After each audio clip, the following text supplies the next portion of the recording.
Alright, so I'm back, and today we're going to take a look at the Transformers Fall of Cybertron Grimlock, and, just because they're the same figure, Platinum Edition Grimlock.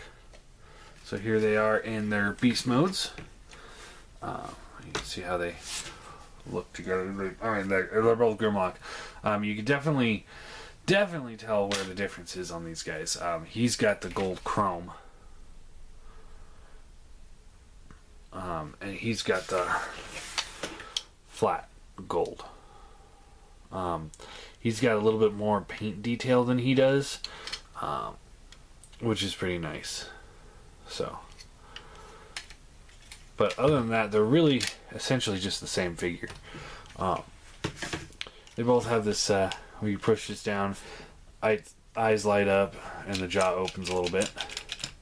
It's a little bit of an action feature, but it works. I mean, it works enough anyway.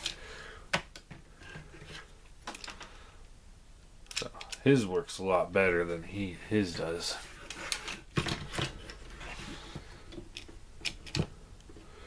See, this Platinum's mouth opens just a little bit further.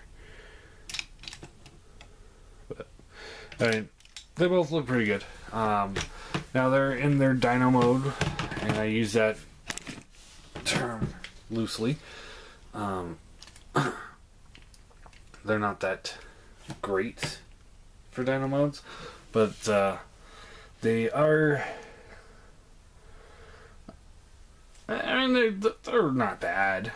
There's a lot of hollowness in there. I know a lot of third-party companies have come out with like a plate that can fit in there, and while those do look decent, I'm not one to be like, oh well, I gotta get that because it'll just make it look better.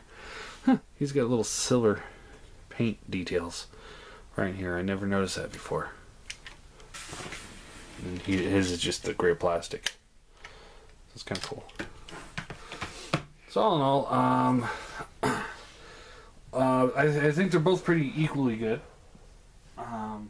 They do both come with sword and shield. And I believe this is the standard release. You can see it's just kind of like a plain grayish charcoal color. And this one's platinum, I believe. And you can see it's like more of a silvery look to it. Just slightly different. Like I said, I can't remember which one's which, but that's the way I'm going. Because this one just looks a little nicer. And you could store these in beast mode, just kind of plug them on the legs, like so. And plug this here, and there you go. But yeah, I mean, not too bad. I'm not a huge fan of the weapon storage because I think it looks goofy, but at least it doesn't have a pole sticking out the back like the classics ones does. So send him off here. To transform him, what you want to do is just split the legs here, and then you fold this piece up and fold out the foot, and then this will come around down here, and then this tail piece will actually, there's a little clip right in there that will clip onto the side of the tail. So you just fold this in like so.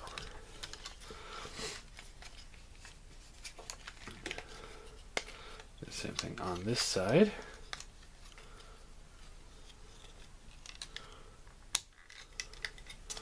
Just like so.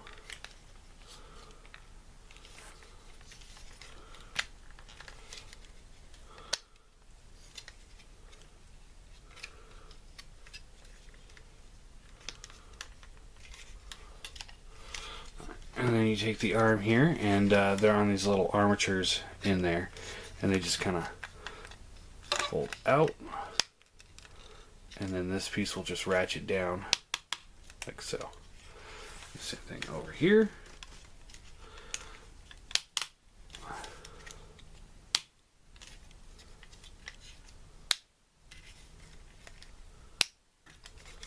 so.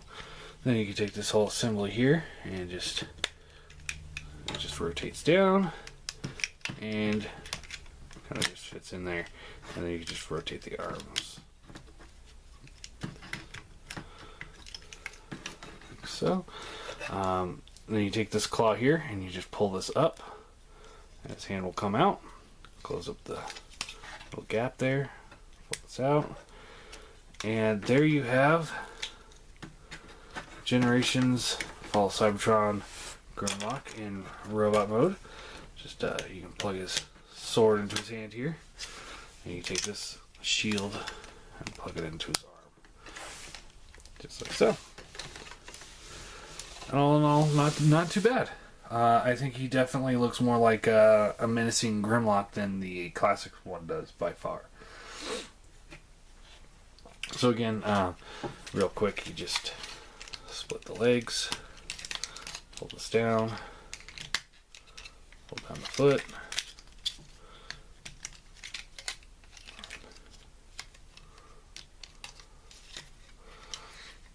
and pull the arms out.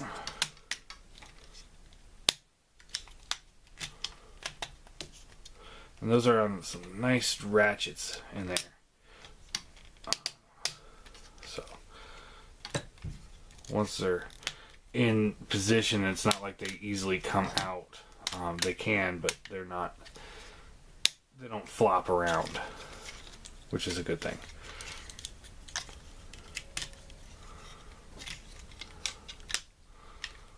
Let me take this.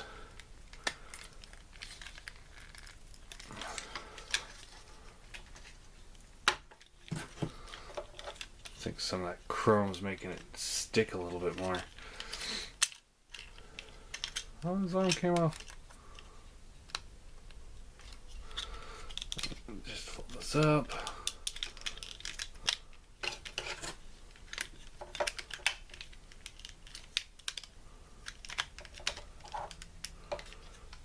And there you go.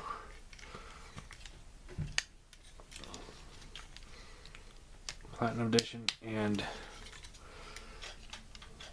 the regular Fall of Cybertron edition of the Grimlock mold. I think they are a really good size scale. I do like it. And you can just give him his sword and shield.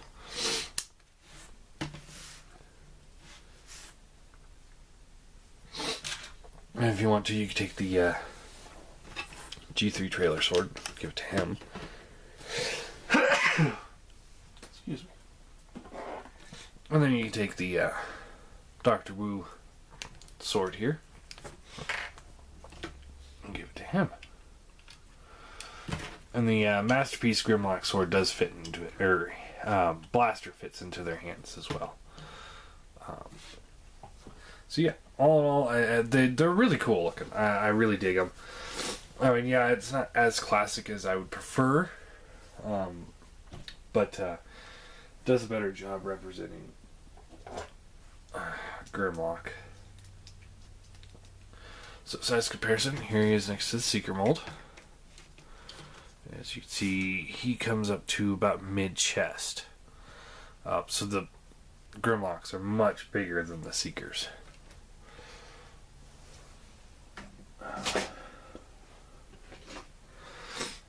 Here they are next to Optimus Prime. And he comes up about to the mouth plate on Grimlock. So they're about half a head taller than Optimus is. So, which is a pretty decent scale right there.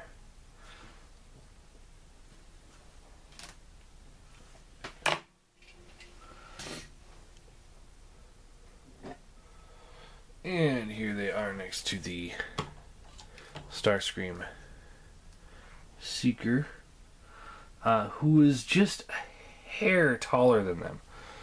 So that actually works pretty well. They should be... Grimlock should be a little bit bigger than Starscream, but this still works, because this gets them a lot closer than Seeker mold coming up to chest. So, posability. I guess the first thing to show off is if you press the little button that lit up the mouth, it kind of lights up the chest there. It doesn't do a very good job, but it does do it. Head is on a ball joint, so left, right, up, down, decent range of motion there. Shoulders up, down, in, out, swivels at the bicep, bends at the elbow. Hand is on a swivel joint. Nothing at the waist. Hips are up, down, in, out. They don't go out too far, but when they're both out, it works. Swivels at the thigh, bends at the knee, and the foot does pivot a little bit. So, I'd say the dyno mode is kind of weak. It's not nearly as strong as the robot mode. Robot mode still, I mean, yeah, it has the elements of the Fall Cybertron game in it, but it definitely still resembles Grimlock. It really makes you think, oh, that's Grimlock. I mean, especially the chromed one. He definitely looks like Grimlock. And I said when I first talked about this guy, I wish they would have carried the chrome to all the gold plastic. I think that would really, really set him apart. But it still looks pretty good. So, I mean, it all depends on how you want to pick them up. I know Platinum was with the Platinum Edition Bruticus, so if you're looking for Bruticus, you know, pick them both up. They were about $100, I think. I think you could still get it for about that. Regular Classics one, they're still in my stores, so I could go pick one up any day now. And they're like, you know, $22. So I would say for a rating, I'd give him a 8 out of 10. I really like him, and I'd give him a 9 out of 10. He just looks a little bit better, but not worth the price tag if you're just going for the Grimlock. Yeah, if you want to get the Bruticus and him, then yes, it's worth it. It's very worth it. If you're looking to get just him, then you're talking, you know, $100+ for just that figure. And as cool as the chrome looks, it's really not worth that much for me. I mean, $70 for some chrome paint just doesn't sit well with me. So yeah, they're both really good. I like how they scale with the Classics line a lot better than the actual classic Grimlock does. So yeah. Question of the day has to be, so I got my new lighting station here. What do you guys think? Is it improve the quality of the reviews? Are you able to see everything a little bit better? Or do you guys still think it's the camera problem? From everything I'm seeing in the viewfinder here, I think it's been improved. So let me know what you guys think of the new lighting system, or if the camera still needs to go. Alright, so yeah, Fall Cybertron Grimlocks.